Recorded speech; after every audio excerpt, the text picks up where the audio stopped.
Hello friends, स्वागत है आज के इस क्लास में। तो आज के वीडियो में बात करेंगे MJC, MIC, MDC third unit 5 के बारे में। इसके पिछले वीडियो में यूनिट 4 को देखे थे। तो यूनिट 4 में क्या था? मरणोत्तर काल था। आज के वीडियो में देखेंगे यूनिट 5 को। तो यूनिट 5 में पढ़ना क्या है? गुप्त काल। ये किन के लिए है भैया वीडियो? तो MJC, MIC, MDC third paper का है। तो थर्ड सेमेस्टर में जो भी होंगे उनके लिए है ये वीडियो। चलिए यूनिट 5 को देखते हैं। गुप्त यानी कि गुप्त काल को देखते हैं, गुप्त पीरियड को देखते हैं। सबसे पहले गुप्त काल के स्रोत की बात करें, सोर्सेज की बात करें तो साहित्यिक स्रोत सबसे पहले आता है। साहित्यिक स्रोत, तो साहित्यिक स्रोत क्या है इसका? गुप्त काल का साहित्यिक स्रोत में क्या क्या आता है? साहित्यिक स्रोत में आता है पुराण, जैसे कि वायु पुराण, विष्णु पुराण, कालिदास की रचनाएं, विशाखा दत्त जैसे मुद्रा राक्षस हो गया, देवी चंद्रगुप्तम हो गया, बाण भट्ट की रचना जैसे हर्षचरित हो गया। उसके बाद फाह्यवान का यात्रा विवरण भी है इसका साहित्यिक स्रोत। किसका? गुप्त काल का। अब अभिलेख की बात करें तो स्रोत में अब अभिलेख आता है। अभिलेख में क्या क्या स्रोत है इसका? तो अभिलेख में प्रयाग प्रशस्ति हो गया, जिसके अंतर्गत इलाहाबाद स्तंभ लेख हो गया, जो कि समुद्रगुप्त ने लिखवाया था। और उसके बाद है भीतरी स्तंभ लेख हो गया, एरन अभिलेख हो गया, मेहरौली लौह स्तंभ लेख हो गया। अब उसके बाद सिक्के की अगर बात करें तो सोने के सिक्के, शासकों की चित्राकृतियाँ हो गया, आर्थिक समृद्धि का प्रमाण हो गया। उसके बाद बी में है गुप्त काल और उसके समकालीन। गुप्त काल और उसके पहले स्रोत को देख लिए, गुप्त काल के स्रोत को। अब देखेंगे गुप्त काल और उसके समकालीन। गुप्त काल और उसके समकालीन कौन कौन थे इसको देखेंगे।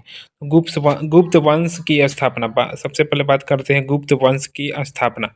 तो गुप्त वंश की स्थापना किसने किया? तो श्री गुप्त ने किया। तो गुप्त वंश की स्थापना किसने किया? तो गुप्त वंश की स्थापना श्री गुप्त ने किया।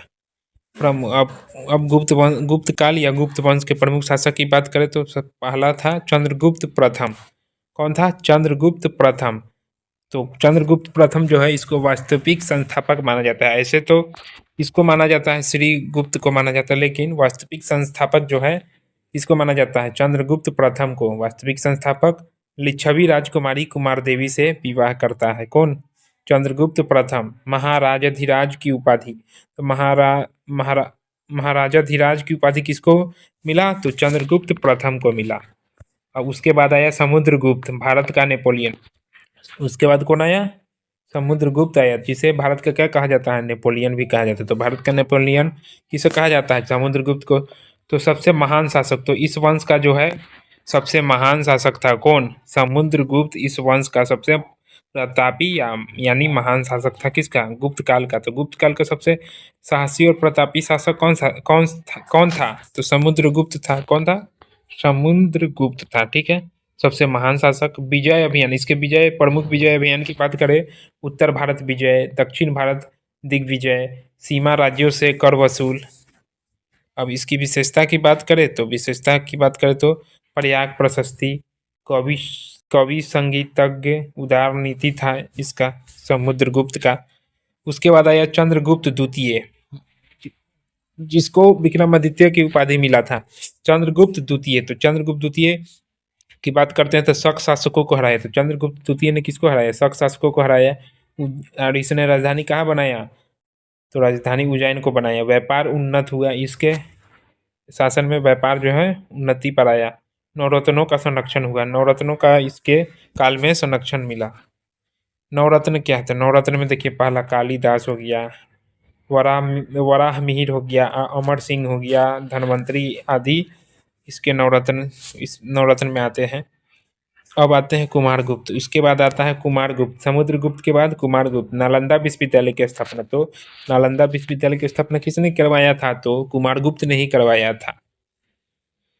कुमारगुप्त के बाद आया स्कंदगुप्त। स्कंदगुप्त जो है हुन आक्रमण से क्या करता है? रक्षा दिलवाता है। अंतिम शक्तिशाली शासक, तो इस वंश का जो है अंतिम शक्तिशाली शासक था कौन? स्कंदगुप्त। उसके बाद गुप्त काल के समकालीन। अब गुप्त काल के समकालीन तो यही था, स्कंदगुप्त जो है आखिरी साहसी शासक था और शक्तिशाली शासक था। इसके बाद ये वंश भी टूटने लग गया होगा। उसके बाद गुप्त काल के समकालीन, अब गुप्त काल के समकालीन मतलब जैसे जब गुप्त काल था तो उसके समकालीन कौन कौन से वंश थे और आसपास के। तो गुप्त काल के समकालीन कौन थे, वाकाटक वंश हो गया, हून हो गया, सातवाहन अवशेष राज्य हो गया, सातवाहन में जो बचे अवशेष राज्य थे वे हो गया। अब गुप्तकालीन प्रशासन की बात करें, गुप्तकालीन प्रशासन की तो शासन व्यवस्था कैसी थी।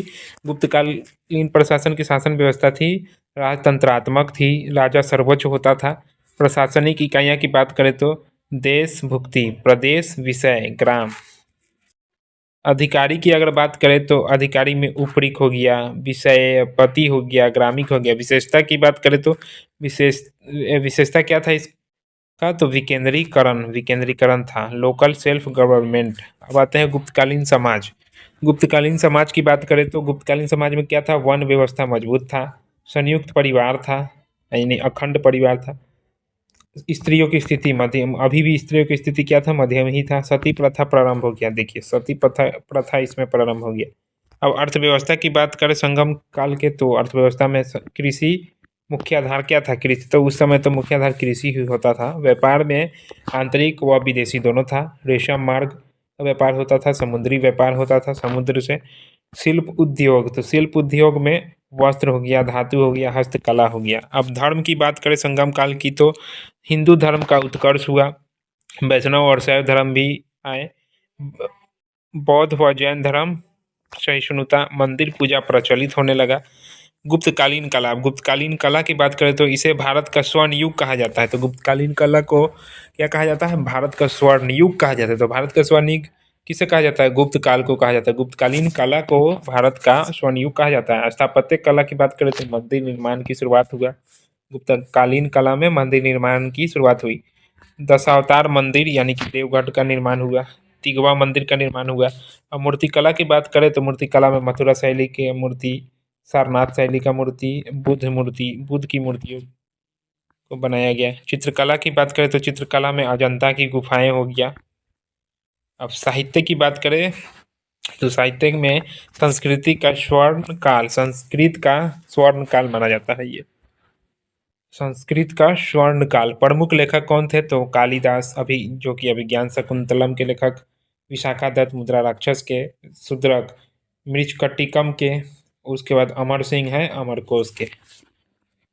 अब विज्ञान व प्रौद्योगिकी की बात करें तो गणित में क्या था, आर्यभट्ट। तो आर्यभट्ट ने किसका खोज किया था, सोने का, शून्य का खोज किया, पाई का, ग्रहण सिद्धांत का खोज किया था आर्यभट्ट ने। विज्ञान प्रौद्योगिकी में भी यह आगे था वंश। संगम यानी अब खगोल शास्त्र की बात करें तो खगोल शास्त्र में बड़ा मिहिर थे। चिकित्सा की बात करें तो धन्वंतरी हो गया। धातु कला की अब बात करें तो धातु कला में मेहरौली लौह स्तंभ। अब जे में गुप्त काल का पतन, अब गुप्त काल का पतन कैसे हुआ, तो कारण, गुप्त काल के पतन का कारण क्या था, तो ये सब कारण था कमजोर उत्तराधिकारी का होना, पूर्ण आक्रमण का होना, सामंतवाद वृद्धि होना, आर्थिक कमजोरी होना। तो यही था यूनिट 5। आशा करते हैं ये वीडियो अच्छा लगा होगा। इसके अगले वीडियो में यूनिट 6 को देखेंगे। तब तक के लिए धन्यवाद।